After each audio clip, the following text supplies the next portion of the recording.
हाय,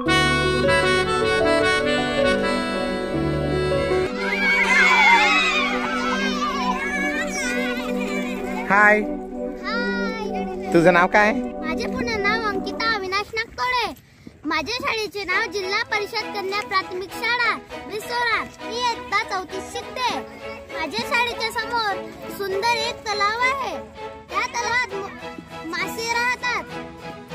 माझ्या शाळेत 4थीपर्यंत शिक्षणाची सोय आहे. माझ्या शाळेत 5 शिक्षक आहेत. 4ही वर्गामध्ये कॉम्प्युटर आहेत. माझ्या शाळेत दुपारी खूप चांगले जेवण मिळते. शिक्षक खूप चांगले शिकवतात. माझी शाळा सुंदर.